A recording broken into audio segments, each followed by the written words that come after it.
যখন বলে আমি শুধু সুখী হতে চাই, আমি আসলে জানি না সে কি বোঝাতে চাচ্ছে। কারণ কোনো মানুষই সবসময় সুখী নয়। আল্লাহ আমাদেরকে অনেক অনেক অনুভূতি দিয়েছেন এই জীবন অভিজ্ঞতা অর্জনের জন্য, এবং এর সবগুলোই সুস্থ জীবনের অংশ। সুখ হলো এদের একটি মাত্র। যদি আপনার আকাঙ্ক্ষা শুধু সুখী হওয়া হয়, তাহলে আমাকে বলতেই হচ্ছে যে আপনি হতাশ হবেন। সুখ কখনোই ঘটবে না। আমি শুরু করব সুখের সন্ধান দিয়ে। আমি যেটা বলতে চাচ্ছি তা হলো, এটা যদিও চমৎকার একটা উপমা, আর এই জাতির প্রতিষ্ঠাতাদের মনে অবশ্যই ভালো উদ্দেশ্য ছিল, কিন্তু আমি আসলে খুবই অবাক হয়েছি। কারণ কোরআনে সুখের সন্ধান নিয়ে কিছুই বলা হয়নি। কোরআনে সুখের সন্ধান নিয়ে কিছুই বলা হয়নি। খুবই তাজ্জব ব্যাপার। আমি 15 বছর ধরে এটা বুঝতে চেষ্টা করেছি যে কোরআনে কোথায় এই সুখের সন্ধানের কথা বলা হয়েছে। আল্লাহ এই ব্যাপারে কথা বলেননি, কিছুই বলেননি। আর এটা আমাকে ভাবায় যে আধুনিক সভ্যতার জন্য এত গুরুত্বপূর্ণ একটা ব্যাপার, মানুষ সুখী হতে চায়, কিন্তু আল্লাহ এই ব্যাপারে কিছুই বলেননি। কোরআনে এটা বলা নেই কিভাবে সুখের সন্ধান পেতে হবে। আর এটা খুবই আকর্ষণীয় ব্যাপার যে কোরআনের সবচেয়ে বড় যে অনুভূতির কথা বলা হয়েছে তা হলো সন্তুষ্টি। সন্তুষ্ট থাকা, এটাই সব থেকে বড় লক্ষ্য, সুখ নয়। কিন্তু এই দুইটি কিন্তু আলাদা জিনিস। সুখে থাকা আর শান্তিতে থাকা দুটো আলাদা বিষয়। এখন আমি আপনাদেরকে সাইকোলজির ব্যাপারে কিছু বলবো, খুবই আকর্ষণীয় কিছু বিষয়। আর এই তথ্যগুলো আমাদেরকে কোরআনের বাণী বুঝতে আরো বেশি সহায়তা করবে। আর আমার আলোচনার পুরোটাই নিয়ে, আর এই বাণীটি আছে সূরা নাজমের মধ্যে, ওয়া আল্লাইসা লিল ইনসানি ইল্লা মা সাআ, এবং মানুষ তাই পায় যা সে করে। এখন আপনারা আমার সাথে থাকার চেষ্টা করুন। সর্বপ্রথম আর সবচেয়ে ছোট যা মানুষ সন্ধান করে, বিশেষ করে তরুণ প্রজন্ম যা চায়, আমি জানি শ্রোতাদের মধ্যে মনে মনে তরুণ লোক আছেন, কিন্তু আমি এখানে যারা বয়সে তরুণ তাদের বলছি। আমি চাই আপনারা এটা বুঝতে পারুন যে সবচেয়ে তুচ্ছ কিছু যখন জীবনে সন্ধান করা হয়, তখনই আসলে সুখের সন্ধান করা হয়। এটা আসলেই সব থেকে তুচ্ছ। আমি বলছি কেন আমার এই ধারণা। যেমন শনিবারে ঘুম থেকে উঠে বাড়ির কাজ করতে ইচ্ছা করে না, তাই 12টা পর্যন্ত ঘুম দিয়ে ওঠেন আপনি। আপনার তখন কি অনুভূতি হয়? আপনি তখন সুখী। সুখী হওয়া আসলে কষ্টের কিছু না। কোনো ছেলে সারা রাত ভিডিও গেমস খেললো, তার মাথা ব্যথা করে, কিন্তু যেহেতু সে গেম শেষ করতে পেরেছে তাই সে সুখী। কেউ কাজে যাওয়ার আগে ফোন পায় যে আজকে আবহাওয়া খারাপ, তাই কাজে যেতে হবে না, এতেই তারা সুখ বোধ করে। সুখ পাওয়া খুবই সহজ, বিশেষ করে ছোট জিনিসের ক্ষেত্রে। অবশ্য সম্পর্কের থেকে সুখী হওয়া এর চেয়ে কঠিন। বাবা মাকে সুখী করা, অথবা বাবা মা যেন আমার উপরে খুশি থাকে, এটা করা কঠিন। আর স্ত্রীকে খুশি করা, এটা নিয়ে কথা না বলাই ভালো। আসলে আমরা এটা নিয়ে কথা না বলি। কিন্তু শুধু নিজের জন্য, যেমন আপনি একটা সিনেমা দেখলেন, আপনি এতেই খুশি। অথবা আপনার বন্ধুর সাথে দেখা হলো, আপনি খুশি। আপনি আপনার পছন্দের রেস্টুরেন্টে খেতে গেলেন, আপনি অনেক খুশি। এটা খুব কঠিন কিছু না। কিন্তু এটা যেমন দ্রুত আসে তেমনি দ্রুত চলে যায় এবং আপনার আবার ভালো না লাগা শুরু হয়। আপনি হতাশ হয়ে যান এবং আবার সুখী হওয়ার চেষ্টা করেন। এটা অনেকটাই মাদকাসক্তির মতো, কারণ এটা আপনার সাথে সর্বদা থাকে না। আর এটাই হলো সবচেয়ে নিম্ন স্তরের সন্ধান। তাই মানুষ যখন বলে আমি শুধু সুখী হতে চাই, আমি আসলে জানি না সে কি বোঝাতে চাচ্ছে। কারণ কোনো মানুষই সবসময় সুখী নয়। আল্লাহ আমাদেরকে অনেক অনেক অনুভূতি দিয়েছেন এই জীবন অভিজ্ঞতা অর্জনের জন্য, এবং এর সবগুলোই সুস্থ জীবনের অংশ। সুখ হলো এদের একটি মাত্র। যদি আপনার আকাঙ্ক্ষা শুধু সুখী হওয়া হয়, তাহলে আমাকে বলতেই হচ্ছে যে আপনি হতাশ হবেন। সুখ কখনোই ঘটবে না। আপনি কখনোই চিরসুখী হতে পারবেন না। এটা আসলে এভাবে কাজ করে না। আমি বলছি না যে আপনাকে হতাশ হতে হবে। আমি যা বলতে চাচ্ছি তা হলো সংগ্রামও জীবনের একটি অংশ। যখন আপনি বার্ষিক পরীক্ষার জন্য প্রস্তুত হচ্ছেন, আপনি কিন্তু সুখী নন, বা 3 ঘন্টার পরীক্ষার মাঝে আপনি সুখী নন। যারা ব্যায়াম করেন তারা তাতে সুখ পান না। হ্যাঁ, ফলাফল দেখে তারা অবশ্যই সুখী হন, কিন্তু ঘাম ঝরানো পরিশ্রম করার সময় নিশ্চয়ই তারা সুখী নন। নিজের চেহারা দেখলেই বুঝতে পারবেন, ঠিক যেন সিলভেস্টার স্ট্যালোনের মতো। যাই হোক, তাহলে সবচেয়ে নিম্ন স্তরের আকাঙ্ক্ষা কি? সুখ। আসুন এবার পরের ধাপ দেখি। পরের ধাপ মানে এটা অর্জন করতে আরো চেষ্টা করতে হয়। আর আমার বর্ণনায় আমি যতই উপরের ধাপে যাব, সেটা অর্জনের জন্য ততই কষ্ট করতে হবে। তো এর পরের ধাপ হলো কুল দেখানোর আকাঙ্ক্ষা। এটা সুখের আকাঙ্ক্ষা নয়। আকাঙ্ক্ষা হলো কুল হওয়ার। কুল হওয়া মানে হলো কেউ আমাকে নিয়ে ঠাট্টা করবে না, আমি বাকি সবার মতোই হব।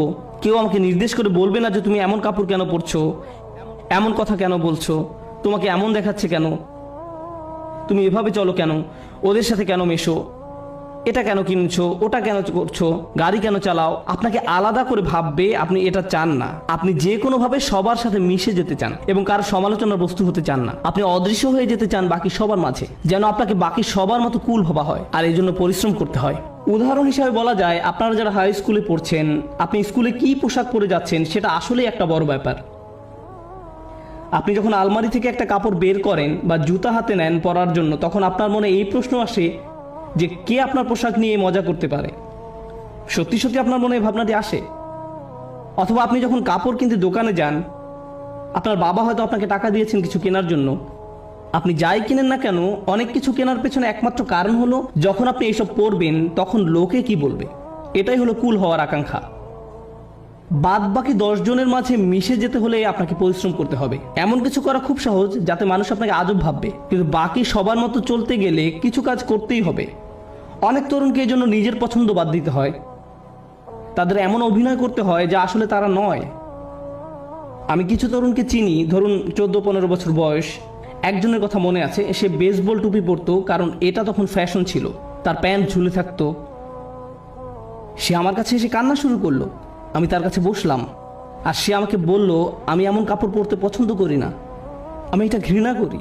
কিন্তু আমি যদি এমন না করি তাহলে বাকিরা আমাকে নিয়ে মজা করে, আমি তাই বাধ্য হয়ে এমন করি। আমি গালি দিতে পছন্দ করি না, কিন্তু প্রায় গালি দেই যখন স্কুলে থাকি, কারণ আমাকে বাকিদের মতো হতে হবে। তাহলে সবচেয়ে তুচ্ছ আকাঙ্ক্ষা হলো সুখের আকাঙ্ক্ষা। এর পরের ধাপ হলো কুল হওয়ার আকাঙ্ক্ষা। এর পরের পর্যায়ে কি? জনপ্রিয় হওয়ার আকাঙ্ক্ষা। আমি সবার মাঝে মিশে যেতে চাই না, আমি সবচেয়ে জনপ্রিয় হতে চাই।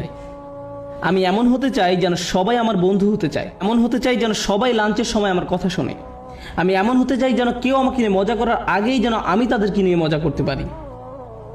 আর প্রায় সময় আপনারা দেখবেন যে স্কুলে যেসব বাচ্চারা জনপ্রিয়, তাদের জনপ্রিয়তার কারণ হলো তারা অন্যদেরকে নিয়ে মজা করে, আর সবাই তাদের ভয় পেয়ে তাদের কথা মতো চলে, যেন তারা কেউ পরবর্তী শিকারে পরিণত না হয়। যদিও আমি এখানে অল্প বয়স্কদের কথা বলছি, কিন্তু এমনটা প্রাপ্তবয়স্কদের ক্ষেত্রেও হয়, অবশ্যই হয়। আমাদের আঙ্কেল আন্টিদের ক্ষেত্রেও হয়ে থাকে, কোনো সন্দেহ নেই। জনপ্রিয়তার মানে হলো আমি চাই সবাই আমাকে নিয়ে কথা বলুক, আমি সবার মনোযোগের কেন্দ্রে থাকতে চাই, আমি চাই সবাই আমাকে নিয়ে মন্তব্য করুক। আমি কোনো ছবি পোস্ট করব, টুইট করব, ভিডিও বানাবো, যা কিছুই করি মানুষ যেন আমাকে নিয়ে কথা বলে। যখন আমাকে নিয়ে কথা বলা কমে যাবে তখন আমাকে নতুন কিছু আবার করতে হবে যেন মানুষ আমাকে নিয়ে মেতে থাকে। জনপ্রিয়তার আকাঙ্ক্ষা খুবই আজব একটি জিনিস, কারণ এর কারণে মানুষ নিজেই নিজের অপমান করে। যেমন মিউজিক ইন্ডাস্ট্রিতে যখন এমন হয় কোনো শিল্পীর গান খুব হিট করলো, সবাই সেই গান ডাউনলোড করলো, তারপর যখন তার জনপ্রিয়তা কমে গেল তখন তাকে নিজেকে অপমানিত করতে হবে, নোংরা ভিডিও বানাতে হবে বা কোনো কাহিনী তৈরি করা যেন পত্রিকাগুলো তাকে নিয়ে মেতে থাকে।